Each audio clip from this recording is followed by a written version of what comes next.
నమస్తే welcome to are voice నేను journalist నవత ఇక ఢిల్లీ సీఎం అరవింద్ కేజ్రీవాల్ ఈయన అవినీతిని చీపిరితో తుడిచేస్తా అంటూ ప్రభుత్వ ఉద్యోగానికి రాజీనామా చేసి అన్నా హజారే స్ఫూర్తితోటి అవినీతి నిర్మూలన కోసం ఆమ్ ఆద్మీ పార్టీ స్థాపించానని చెప్పి సినిమా తరహాలో మేకవన్నె పులిలాగా బయటికి చాలా సాధువుగా కనిపించే ఈయన ఎన్ని ఘోరాలు చేశారు అనేది ఈ మధ్యకాలంలో మనం వార్తాపత్రికల్లో మీడియాలో సోషల్ మీడియాలో పోలీస్ ఎంక్వైరీల ద్వారా చాలా విషయాలు తెలుసుకుంటున్నాం. ఢిల్లీ లిక్కర్ స్కామ్ నుంచి మొదలు పెడితే పన్ను లాంటి వ్యక్తి మేము ఆర్థికంగా సహాయం చేశాము జైల్లో ఉన్న వాళ్ళని విడిపిస్తా అంటే, అలాగే ఖలిస్తానీ వేర్పాటువాదులకు సహకరిస్తామంటే అని చెప్పడం కూడా చూసాం.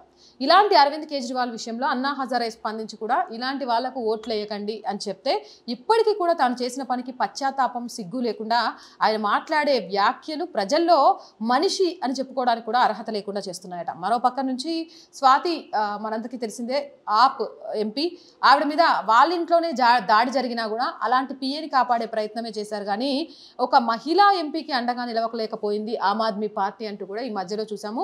ఇవే కాదు ఇంకో 7 భారీ కుంభకోణాల్లో కూడా ఆమ్ ఆద్మీ పార్టీ కేజ్రీవాల్ త్వరలో ఎంక్వైరీ ఎదుర్కోబోతున్నాడు అంటూ వార్తల్ని కూడా చూస్తున్నాం. ఈ నేపథ్యంలో ఈయన జైలుకి వెళ్ళడం గురించి మాట్లాడిన వ్యాఖ్యలు చూస్తుంటే కొంత ఆశ్చర్యంగా మరికొంత నవ్వు తెప్పించే విధంగా ఉన్నాయి. అవి ఏంటి అంటే, ఢిల్లీ ముఖ్యమంత్రి అరవింద్ కేజ్రీవాల్ ఫైనల్గా జూన్ 2వ తారీఖున తీహార్ జైలుకి వెళ్లి లొంగిపోవడానికి అంగీకరించారు.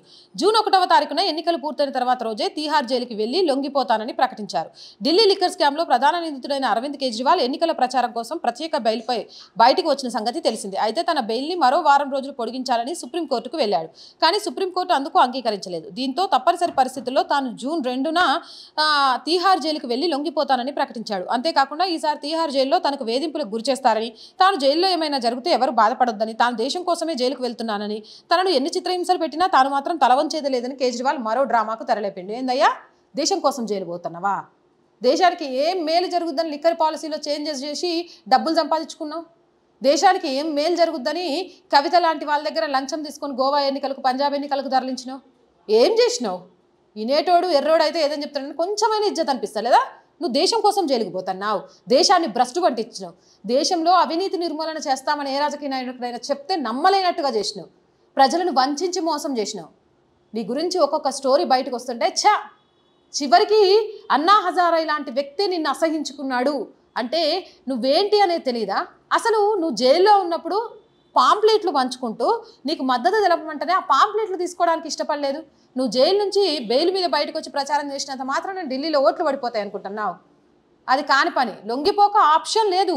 ఢిల్లీ లిక్కర్ పాలసీలో అడ్డంగా ఇరుక్కున్నాడు. ఇదే కాదు, పన్ను మాట్లాడిన వ్యాఖ్యలకు సంబంధించి కూడా ఖచ్చితంగా కేజ్రీవాల్ విచారణ ఎదుర్కోక తప్పదు. ఒక అవినీతి రహిత సమాజాన్ని స్థాపించాలి అనుకునే కేజ్రీవాల్ లాంటి ముఖ్యమంత్రికి అంత విలాసమైన ఇల్లు ఎక్కడి నుంచి వచ్చింది? ఒక ముఖ్యమంత్రి నెల జీతం ఎంత? ఒక గవర్నమెంట్ ఎంప్లాయీగా రిజైన్ చేసి వచ్చిన ఆయనకి ఎన్ని డబ్బులు వస్తాయి? అంత ఫర్నిచర్ తోటి, విదేశాల నుంచి తెప్పించుకున్న ఫర్నిచర్ తోటి అంత పెద్ద పెద్ద ఇండ్లు ఎట్లా కట్టగలిగాడు? చెప్పేవి శ్రీరంగ నీతులు, దూరేది ఏమో ఉంటారు చూసిండ్రా, అట్లుంటుంది కేజ్రీవాల్ పని.